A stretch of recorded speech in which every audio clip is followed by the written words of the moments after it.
What is going on? Just wanted to make a quick video here with the, as people are calling it, John Harbaugh Derby or sweepstakes or whatever.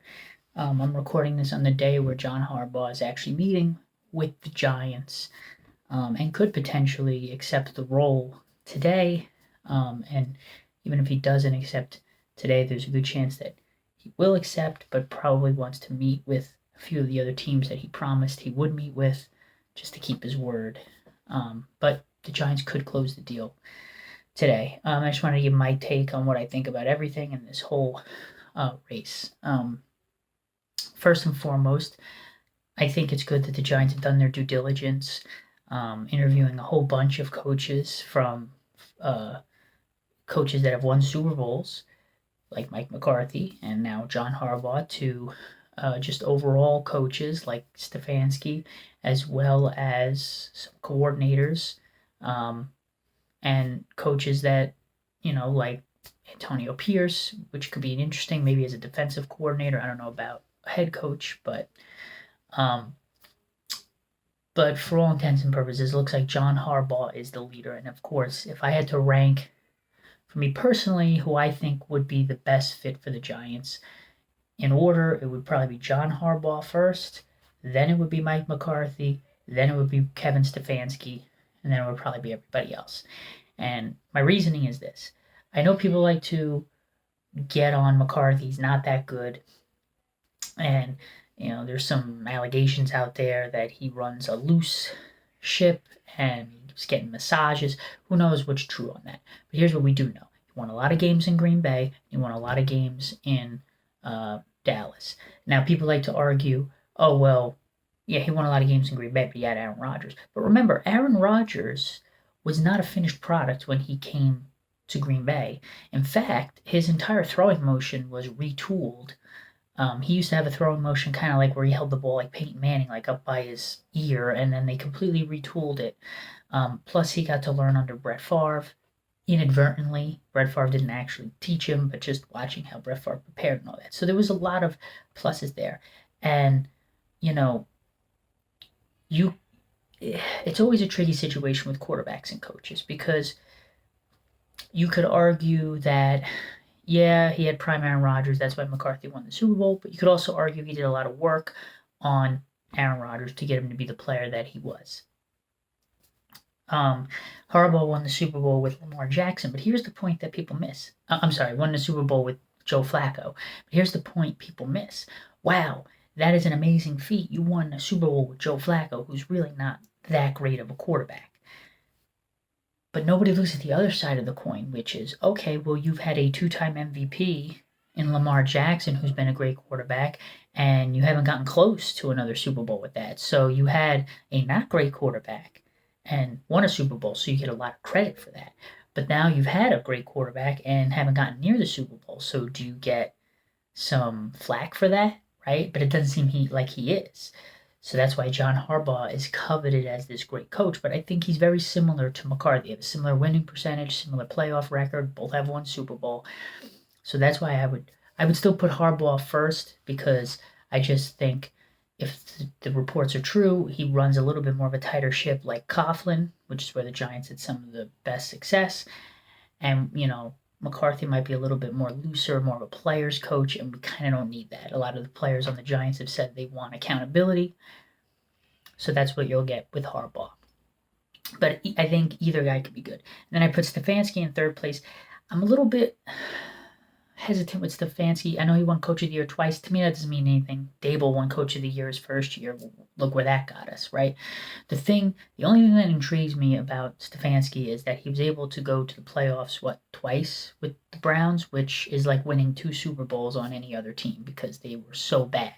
And he basically did it with no quarterbacks. Now, whether or not having no quarterbacks was partly his fault because he doesn't know how to evaluate players, I don't know. But that's the accomplishments. However, last few years have not been good on the Browns. He has not had a good record, and his trajectory has kind of been very similar to Dable's, where it's like started off good, did some good things, but ultimately at the end of his tenure, it just went downhill. And so we don't do we really want to bring that in again? Now, he does seem to be a little bit more of a disciplinary than Dable, plus this would be his, second head coaching job, so he's got the experience. He's not going to have to learn on the job, so there are some positives, but that's why I put him third, and then everybody else is kind of after that. Obviously, Mike Tomlin would be right at the top with Harbaugh. In fact, Mike Tomlin would probably be my number one because he's very similar to Harbaugh, but he's younger. He's only 53. However, he might not be coaching this year. He might pull a Sean Payton, sit out a year. And also, Tomlin is another one like Mike McCarthy. Mike McCarthy gets no credit for winning the Super Bowl with prime Aaron Rodgers, but yet Tomlin gets a lot of credit for winning a Super Bowl. And remember, he only won one with Ben Roethlisberger and hasn't really done much since Ben Roethlisberger has retired. So, but yet Tomlin gets credit as being a great coach and McCarthy gets no credit. And I'm not saying Tomlin isn't a great coach. I'm not saying Harbaugh isn't a great coach. What I'm saying is whatever metrics you're using to say that those guys are great coaches, you should also use the same metrics to say McCarthy is a great coach too. So my ranking would be Harbaugh, McCarthy, Stefanski, and then everyone else. Now, my concerns with Harbaugh. He's 63. So you're only looking at maybe 7 to 10 years max. They'll probably give him a 10-year if he does sign with the Giants, like 10 years, $20 million a year, something like that. But he might only coach till he's 70. So, it's not like he's a guy who's like 50 who could potentially be here for 20 years. You're looking at maybe 10 years max. And also, being 63, has the game passed him by, right? Is that part of the reason why he's leaving or he got fired from the Ravens? Is that part of the reason why the Chiefs haven't looked so good this year and didn't really look that great, some of last year? Is the game passing Andy Reid by? Because Andy Reid is also 63. So these are some of the concerns. But positive is this is a coach with gravitas. This is a coach with NFL accomplishment, which is something the Giants have not had here since Tom Coughlin. Okay, and that's what we need. Let other teams figure out the hot coordinator that's going to be the next big coach, right? Like, let another team hire a guy like how the Ravens hired Harbaugh, and then he became a great coach, and now teams want him. Let other teams hire the next McVay and take the risk, and then if things don't work out down the line, whatever. The Giants don't seem to have luck with that. It hasn't worked. We need a guy now who has experience, who understands the NFL, who has a plan, who is a disciplinary, who can control a lot of the football operations, because the Giants don't need a new coach. The Giants need a complete culture change, right? And the thing is like, there are other teams that need that too in this cycle, right? Like the Browns need a complete culture change. The Raiders need a complete culture change. The Giants need a complete culture change. But then there are teams that just need a good coach that understands X's and O's, right? Like the Titans. The Titans were pretty good with Vrabel a few years ago. Okay, now they have Cam Ward. They haven't had 10, 15 years of just being horrible. So they just need a guy who can come in there, make the right coaching decisions, put together some good game plans, and win games, right? Who else is available? Same thing with the Steelers, right? Steelers just need a fresh face in there that can make some good coaching decisions, maybe figure out a way to get a quarterback, whether it's through trade or free agency, or maybe they get lucky on a draft pick, and they could be on their way. But the Giants need a culture change. They need a guy to come in and completely say, we're changing how we do things. And we thought that Dable was that guy, but the problem with Dable was he was a player's coach. He was too nice. He ran too light of a camp, and that didn't get the players going. So I think Harbaugh can be that guy.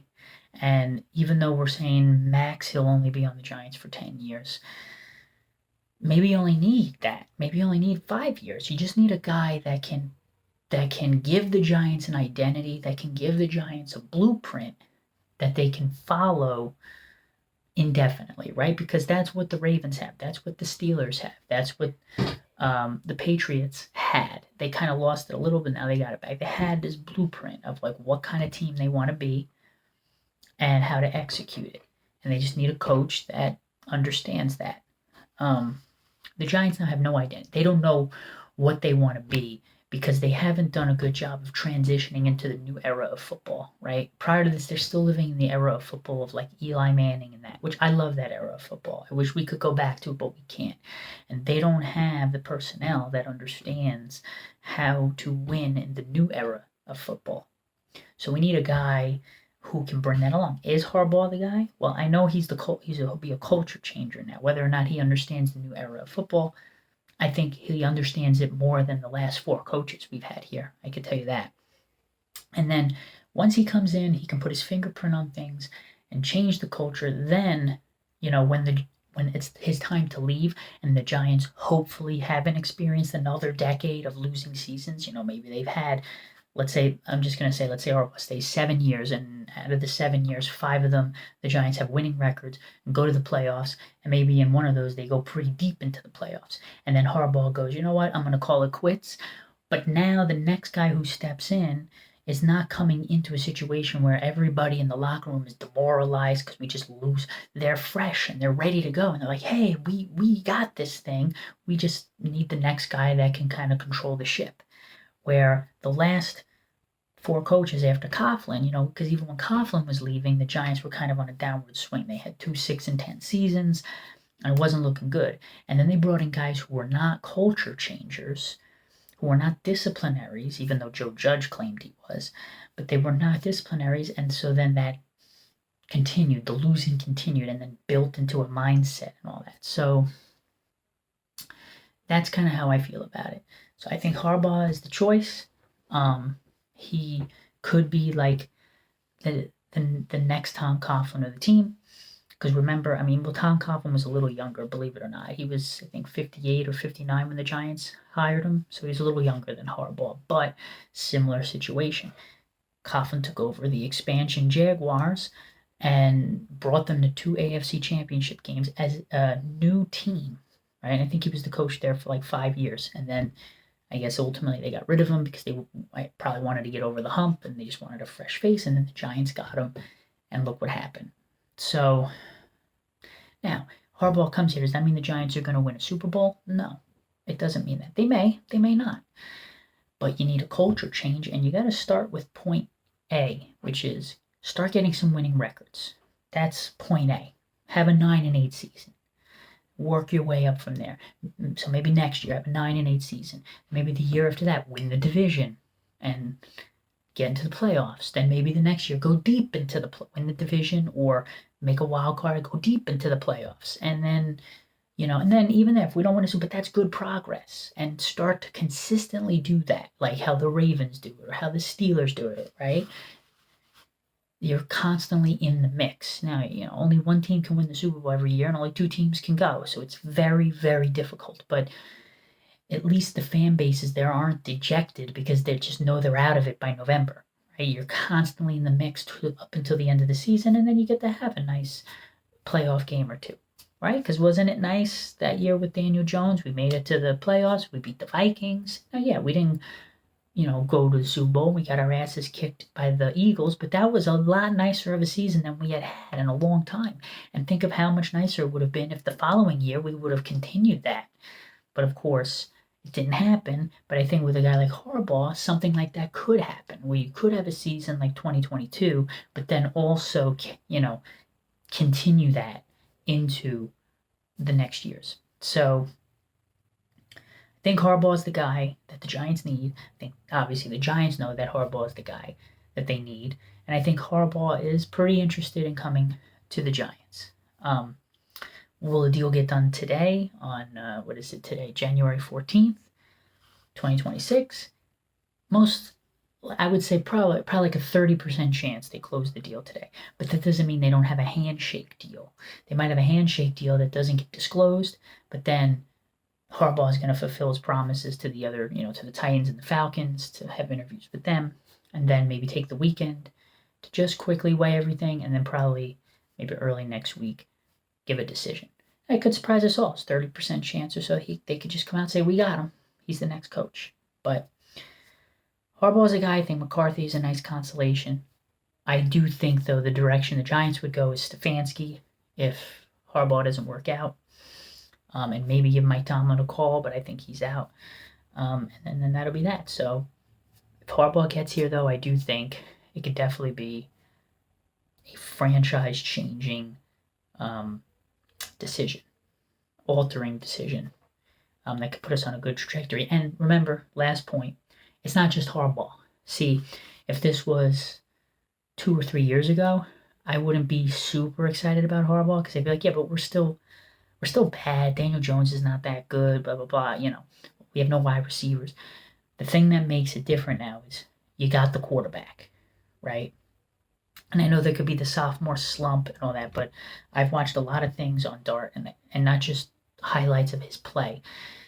This is the most important thing I've always said. The physical tools, that's assumed you have if you're being scouted to be in the NFL. We assume you can throw the ball 65, 70 yards. We assume that you're big enough. We assume most of that, okay? It's here. And Dart has the right mindset. He wants to be great. He's hungry for it, for himself, for his teammates, and not just for the Giants organization, although now it is for the Giants organization because that's who he plays for, but for any team, anybody he's playing for, this is what he wants. He wants to be great. He wants to be the next Eli Manning. He wants to be the next guy to be it.